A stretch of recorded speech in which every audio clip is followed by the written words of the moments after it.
Quando Jesus soube que os fariseus tinham ouvido dizer que ele fazia e batizava mais discípulos do que o João, se bem que Jesus mesmo não batizava, e sim os discípulos, deixou a Judeia, retirando-se outra vez para Galileia, e era necessário passar pela região de Samaria. Assim Jesus chegou a uma cidade samaritana chamada Sicar, perto das terras que Jacó tinha dado a seu filho José. Ali ficava o poço de Jacó. Cansado da viagem, Jesus sentou-se junto ao poço. Era por volta do meio-dia. Nisto veio uma mulher samaritana tirar água. Jesus lhe disse: dê-me um pouco de água, pois os seus discípulos tinham a cidade de comprar alimentos. Então a mulher samaritana perguntou a Jesus: como sendo o Senhor um judeu, pede água a mim, que sou mulher samaritana? Ela disse isso porque os judeus não se dão com os samaritanos. Versículo 10. Jesus respondeu: se você soubesse o dom de Deus e quem é que lhe está pedindo água para beber, você pediria e ele lhe daria água viva. Curve sua cabeça, vamos fazer mais um minuto de oração. Irmãos, nós sabemos que o livro, o Evangelho de João, é o evangelho seguido após os outros evangelhos. Nós sabemos que nós temos evangelhos sinóticos, a qual nós vamos ver o evangelho de Mateus, Marcos e Lucas. Porém, João vai trazer Jesus com uma nova ótica. João, o discípulo amado, filho de Zebedeu, vai escrever o seu evangelho em mais ou menos entre 85 a 95 depois de Cristo em Éfeso.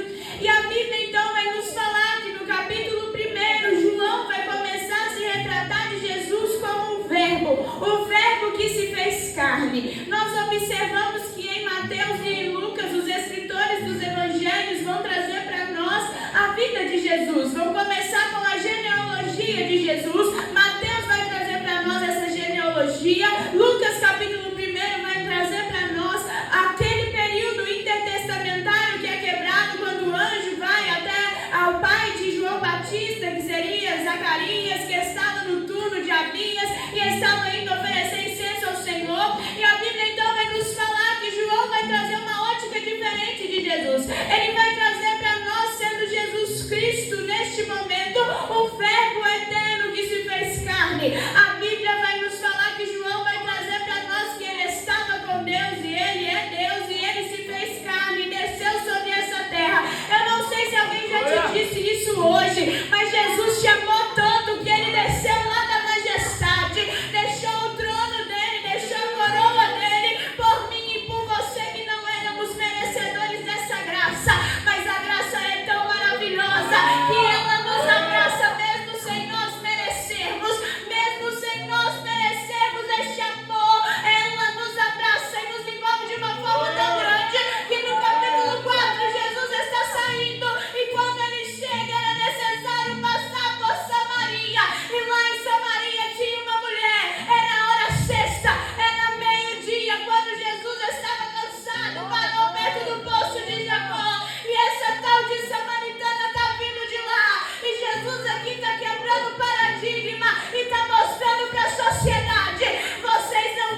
porque as nações vizinhas têm um rei. Nós também queremos. Então Samuel, ele vai ouvir o povo, vai falar com Deus, e Deus vai dizer: Samuel, não preocupe o seu coração, porque não foi a você que rejeitaram, mas rejeitaram a mim. Então Saul foi escolhido para governar. Contudo, Saul é escolhido pelo povo, mas não é escolhido de Deus, porque Deus vai falar para Samuel: pega Samuel, um cântaro, e vai lá ungir. Vamos lá, pode pegar o chifre de óleo, porque eu vou te levar na casa de Jessé. E lá na casa de Jessé tem um que é escolhido. A Bíblia então vai nos falar que Samuel vai e chega na casa de Jessé. E agora vai começar a passar todos os filhos formosos, bonitos, grandes de Jessé. E Samuel está olhando e falando: certamente é esse. Mas Deus vai olhar para Samuel e vai dizer: ei, Samuel, eu não me preocupo com a aparência, porque eu não olho como o homem vê, mas eu olho aquilo que está por dentro. Eu não estou olhando a formosura de Samar,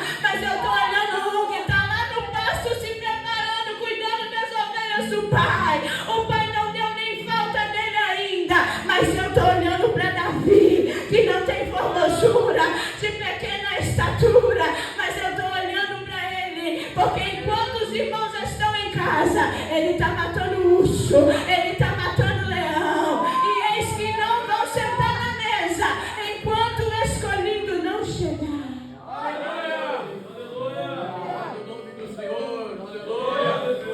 E Samuel vai perguntar: ei, não tem mais nenhum? Acabaram todos os filhos. Meu Deus,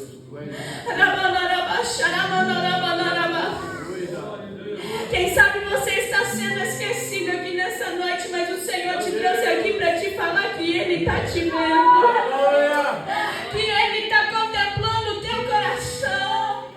Porque para os irmãos de Davi ele era improvável, mas para Deus ele era escolhido.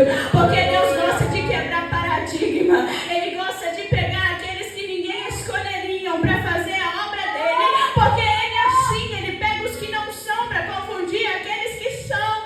E então vai vir um menino, e a Bíblia então vai nos falar que Samuel vai ungir Davi. E Davi então vai passar por uma série de processos até que ele chegue a reinar o povo de Israel.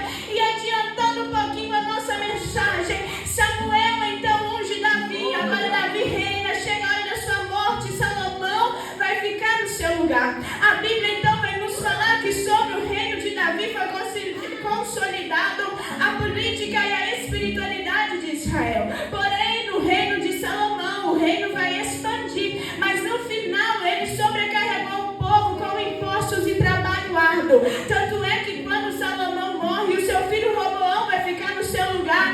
A Bíblia então vai nos falar que o povo vai começar a ficar descontente com aquela situação, porque Salomão já estava cobrando tributo alto, o imposto estava muito alto e o trabalho era demais. E agora então eles vão chegar para Roboão e vão dizer: olha, Roboão, o seu pai cobrou imposto demais, colocou trabalho duro demais em nós. Você poderia ser diferente, você poderia fazer diferente. Até então o reino de Israel já está politicamente agora destruído. Por quê? Porque o povo vai começar a se rebelar, e a espiritualidade que existia no tempo da casa de Davi já não existe mais, porque Salomão expandiu o reino e a idolatria começa a entrar pela porta da frente. Tem momentos que a idolatria vai chegar por trás, vai chegar por baixo, mas a idolatria chegou em Israel pela porta da frente, com Salomão expandindo as suas mulheres e concubinas de todos os lugares, trazendo para dentro de Israel uma cultura que o povo não conhecia.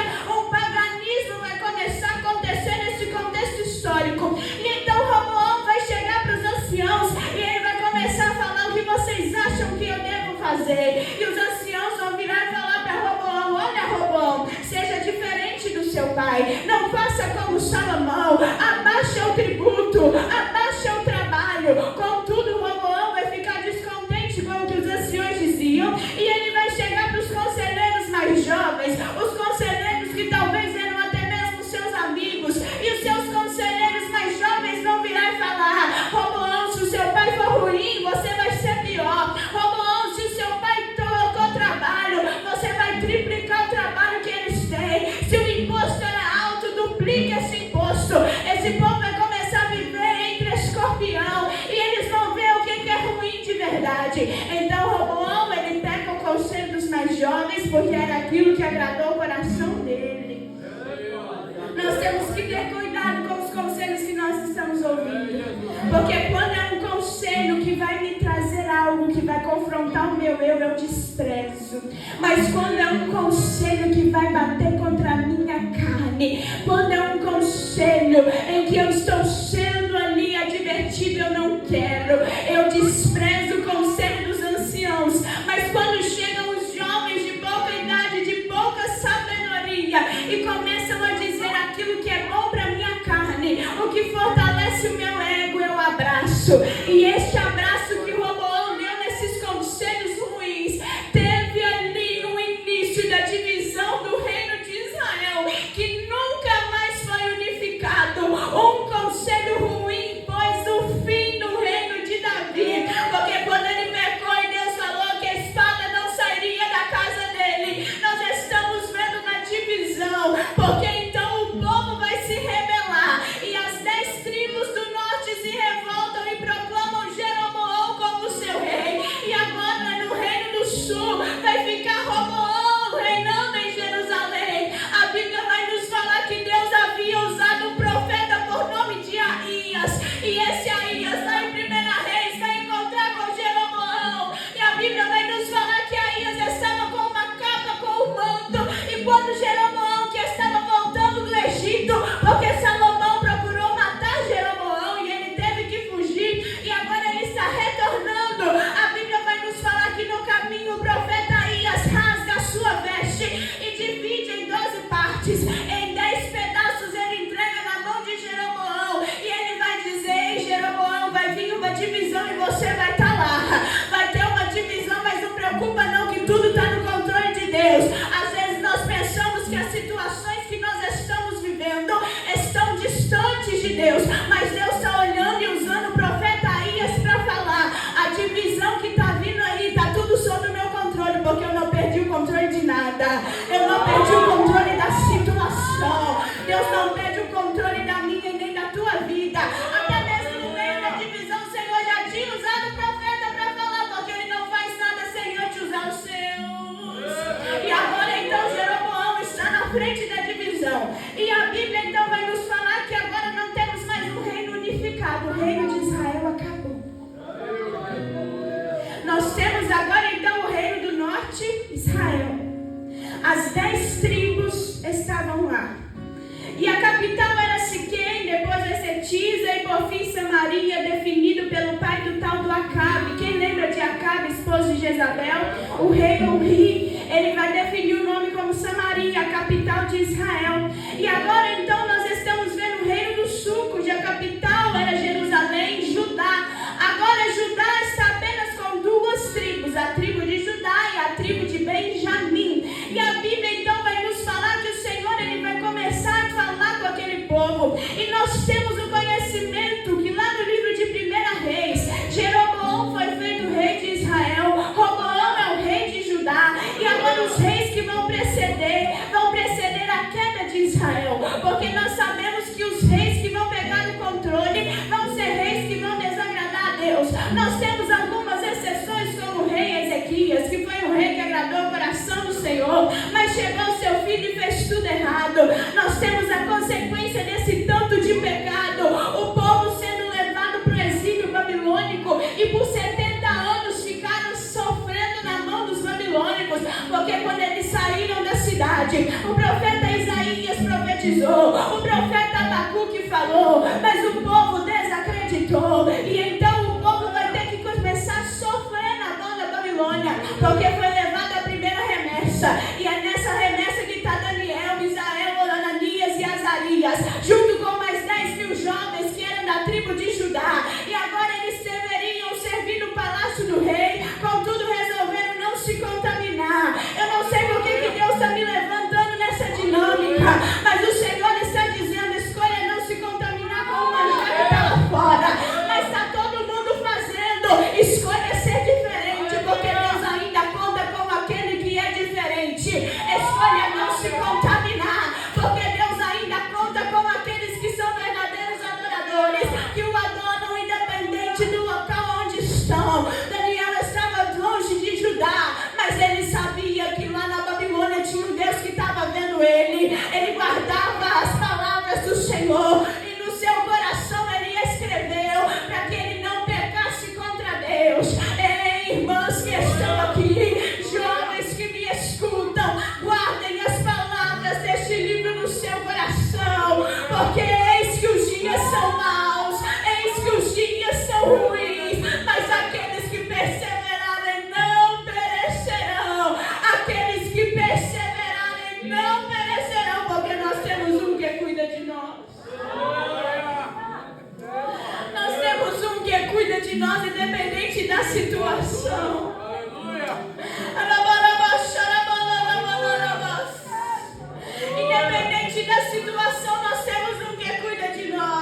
Essa é a diferença da igreja e a diferença de quem está lá fora. Porque quem está do lado de fora não entende. Quem está vendo a situação por fora está dizendo, irmã Eliane, desiste de tudo, abandona o barco, deixa pra lá. Por que você não sai logo? Mas quem está lá do alto olhando e falando, continua, porque lá na frente vai ter vitória. O capim está seco agora, mas eis que a chuva vai vir, vai molhar a terra, vai ter orvalho novamente, vai começar a crescer, vai começar a florescer, vai começar a ter maná do céu novamente, vai começar a ter providência.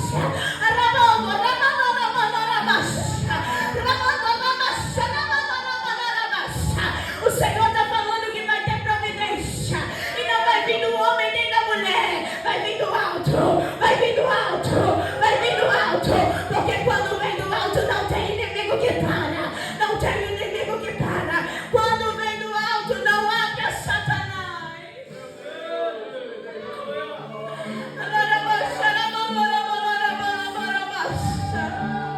Quando o socorro vem do alto é diferente. Quando o socorro vem do alto é diferente. Porque quem está do lado de fora está falando, ele já deveria ter fechado essa igreja, ele já deveria ter ido embora. Mas tem um que é o dono da igreja e diz, não fecha. Enquanto eu estiver no centro, não fecha. Enquanto eu estiver com o candelabro no meio, não para. Enquanto ele for aquele que guia, o seu barco não vai afundar. Porque ele é o Deus que vê aquilo que nós não vemos. Ele é o Deus que contempla aquilo que nós não contemplamos. E agora João vai trazer para nós que a mulher vai se espantar e ela vai dizer para Jesus: como sendo o Senhor judeu pede água a mim, que sou uma mulher samaritana? E o escritor, ele vai dizer para nós que ela vai dizer isso porque judeu não se dá bem com o samaritano. Mas por que o judeu não se dá bem com o samaritano? Por causa da divisão que aconteceu lá atrás. Judeu não se dá bem com o samaritano porque para os judeus o samaritano era impuro. Tanto é que quando Acabe se casa com Jezabel e ela vai trazer para dentro de Israel e vai construir em Samaria um altar para Baal e Aserá, a Bíblia vai nos falar que o povo vai começar a adorar e Elias vai se levantar e vai profetizar e não vai cair chuva do céu, porque eles acreditavam que Baal era o Deus da fertilidade, era Baal que dava prosperidade. Então a chuva vinha de Baal e Elias, o profeta corajoso, está olhando para Jezabel e falando: seu Deus não faz nada, até porque não olha, até porque ele tem esse olho mas não vê, tem ouvido mas não escuta, tem nariz mas não consegue sentir, tem mão mas não pode pegar, tem corpo mas não pode andar, porque o nosso Deus é verdadeiro e mediante as minhas palavras não vai chover até o tempo determinado. E então ficou sem chuva sobre a terra, 3 anos sem chuva, o orvalho cessou, o povo começou a ver: Baal não pode fazer nada, Baal não pode controlar a chuva, porque tem um que é acima dele, tem um que está acima de Baal, tem um que está acima dos deuses estranhos. E para os judeus, o povo de Samaria compactuava, porque o paganismo entrou dentro de Israel e eles compactuavam, eles serviam a Deus hoje, mas amanhã, se viesse outro Deus, eles serviam aquele outro Deus.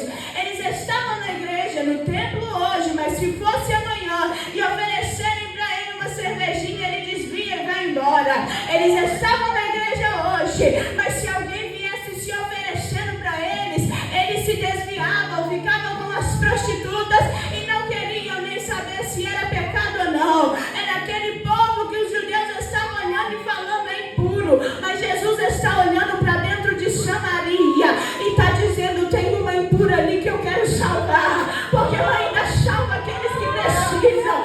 Eu salvo e purifico os que são impuros, porque Ele é o dono, Ele é o médico, Ele é aquele que faz. E os discípulos dele não estavam lá, foram comprar comida. E a Bíblia então vai nos falar que Jesus começa a conversar com aquela mulher. E é extraordinário que Jesus está quebrando a barreira de gênero, porque naquela época homem não poderia conversar com mulher, ainda mais aquela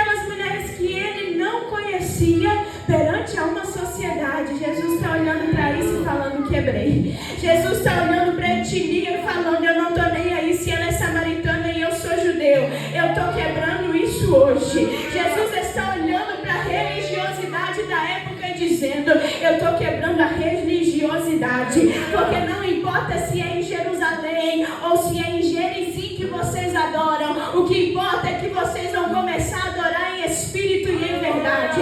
Até porque o povo, eles começaram a construir um templo em Gerizim, porque acreditava-se que poderia servir a Deus em Jerusalém, no templo, e deveria ir até o templo para poder oferecer ao Senhor. E então nós vamos ver que eles vão construir o templo, os judeus vão destruir este templo, o que vai aumentar mais ainda a tensão contra eles. Mais ainda eles vão começar a se odiar. Mas Jesus está olhando para um cenário totalmente destruído e está dizendo: eu tenho uma nova história, eu tenho uma nova vida. Porque onde o cenário está destruído, geograficamente está detonado, mas ele continua sendo dono das nações.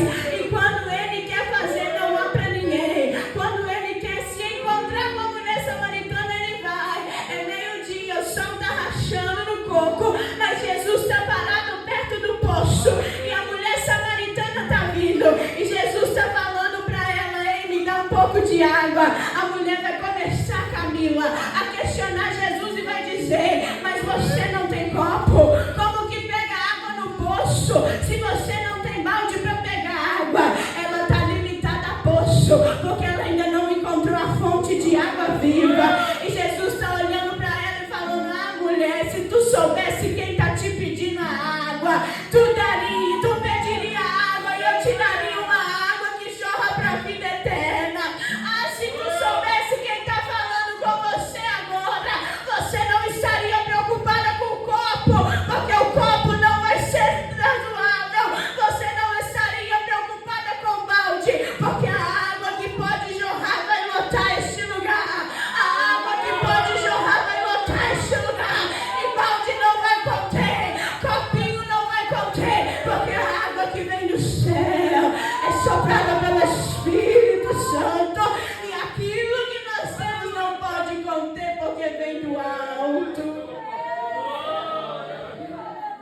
E Jesus está olhando para ela e ela falando: Senhor, não tem balde, o poço é fundo.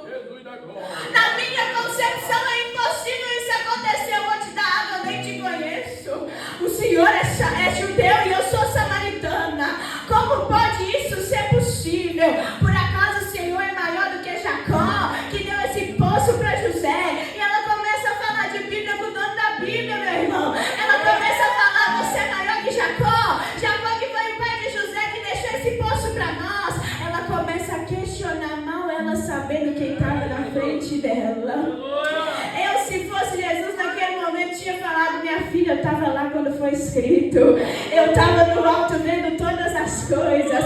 Mas Jesus, sereno e calmo, ele vai dizer para ela assim: olha, quem beber dessa água vai ter sede outra vez, mas quem beber da água que eu lhe der, nunca mais vai ter sede. Até porque quando ele falou da primeira vez, ela estava pensando na água terrena, a água que saía do poço de Jacó. E aí ele vai dizer: pelo contrário, a água que eu lhe der será nele uma fonte a jorrar para a vida eterna. Aí a mulher vai começar a olhar e falar assim: opa, tem algo diferente. Ele não está falando dessa água do poço, ele está falando de uma coisa diferente. Aí ela vai dizer: Senhor, eu quero que você me dê um pouco dessa água, para que eu não tenha sede mais. Eu não vou precisar voltar no poço, nem precisar voltar aqui para buscar. Aí Jesus vai começar a dizer: eu vou entrar no profundo do teu coração agora.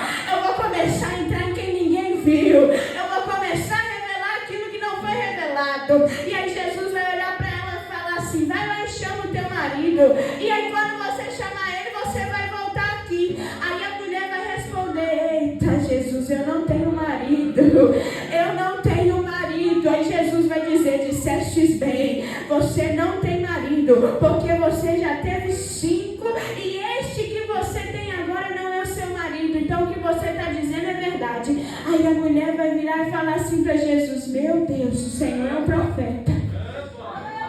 Nunca me viu e está falando da minha vida desse jeito. Não é nem de Samaria, porque lá em Samaria já sabia disposta, que a reputação dela já era mal, por isso que ela estava indo meio-dia buscar água no poço. Ninguém vai pegar água meio-dia. E ela está olhando e pensando, olha aqui, este homem ele é diferente, ele sabe de coisas diferentes. Os nossos pais adoravam neste monte, mas vocês dizem que o lugar certo é adorar lá em Jerusalém. Aí Jesus vai dizer para ela assim, mulher, acredita no que eu vou te dizer. Vem a hora em que nem neste monte, nem em Jerusalém vocês adorarão o Pai. Vocês adoram o que não conhecem. Nós adoramos o que conhecemos, porque a salvação é dos judeus. Aí Jesus diz, mas vem a hora. E qual hora que é? É a hora que já chegou, porque ele é dono do tempo. Aí ele vai dizer que os verdadeiros adoradores adorarão ao Pai em espírito e em verdade, porque são estes que o Pai procura para seus adoradores. Deus é espírito e é necessário que os seus adoradores o adorem em espírito e em verdade. Aí ela vai começar a olhar e falar assim, tem um povo aí falando que o Messias vai vir e que ele é o Cristo e o Senhor já é profeta.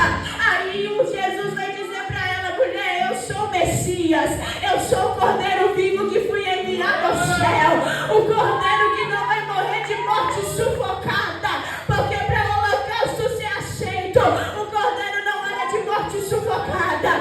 Eu sou o pão vivo que desceu do céu, fonte de vida, Emanuel. E olha aqui, eu vim para quebrar hoje o paradigma da sua vida, e eu vou te dar uma vida nova. Eu sou o Messias que estou me revelando a você. Até hoje você vinha até aqui para pegar água no poço, mas agora eu te ofereço uma vida nova, uma água que vai jorrar. E a mulher vai ouvir as palavras de Cristo, vai pegar o baldinho dela, vai jogar pro lado, e ela vai chegar lá na cidade e vai começar a gritar, tem um homem lá no poço de Jacó que revelou a minha vida.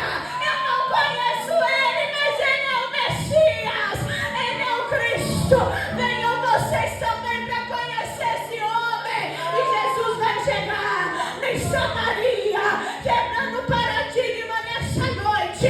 A mulher que era prostituta agora vai virar missionária, porque quando a graça te alcança, meu filho, você pode ser o que você quiser, mas quando ela te alcança, a sua vida é transformada. Eu estou sentindo a graça de Deus nesse lugar. Eu estou sentindo a graça.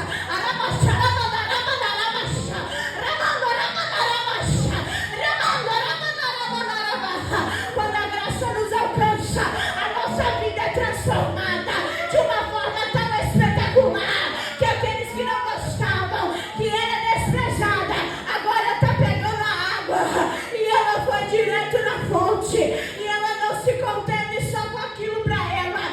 Ela chegou gritando na cidade, venham ver este homem, venham ver este homem, venham conhecer ele também, porque ele pode te oferecer uma água. Ele pode te oferecer uma água que vai jorrar para a vida eterna.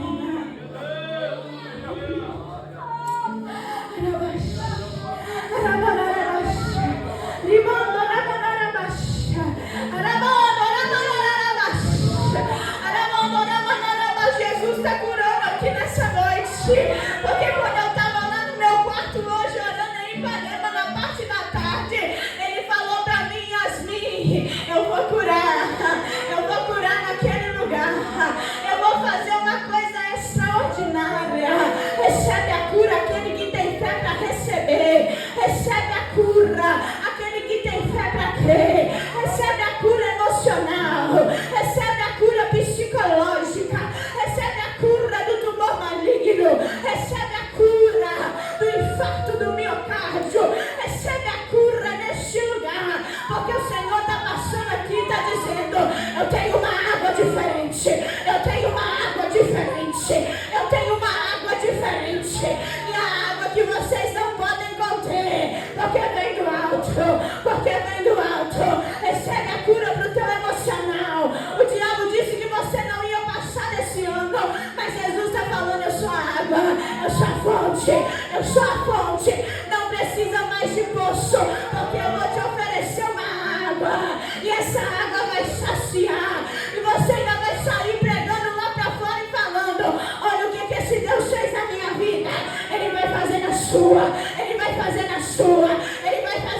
sua. Ele vai fazer na sua. Ele vai fazer na sua. Porque Ele é poderoso, Ele é poderoso, Ele é poderoso, Ele é poderoso, Ele é poderoso. Ele é poderoso.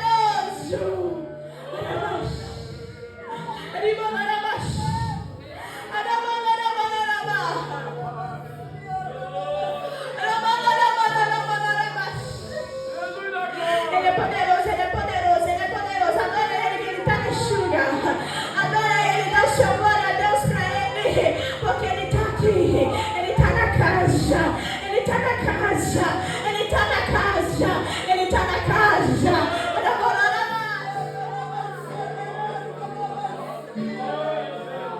Ele está na casa, Ele está na casa, Ele está na casa. E a Bíblia então vai nos falar que muitos samaritanos daquela cidade creram em Jesus. Quem eram esses samaritanos mesmo? Eram aqueles que eram inimigos dos judeus.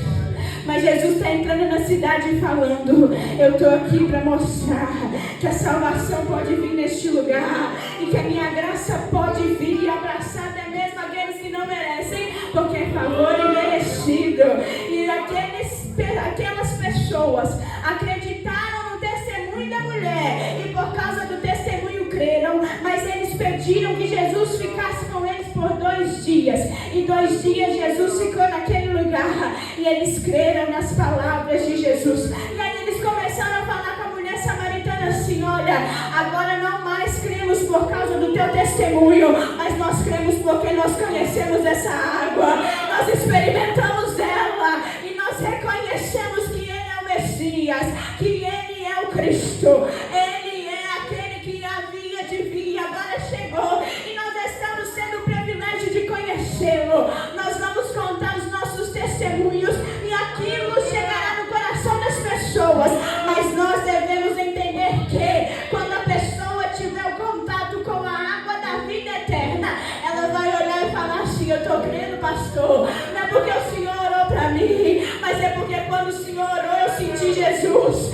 Ele me batizou. É porque quando o Senhor orou e tinha cura nas suas mãos para minha vida, eu tive uma cura extraordinária. O Senhor diz assim: servo meu, sou eu o Deus que te conheço, sou eu o Deus que entra no teu interior e eu digo para ti: curarei muitos, continuarei fazendo, continuarei operando através das suas mãos, porque eu estou vendo o Senhor colocando mão em cabeças de pessoas que estarão enfermas e o Senhor está derramando um bálsamo tão grande que o meu corpo está pegando fogo aqui neste altar e Ele está dizendo para mim: fala para Ele que eu derramei essa graça sobre Ele, eu derramei essa graça, é uma graça que vem do alto, é diferente, é diferenciada, é algo que eu derramei sobre Ele.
aqui.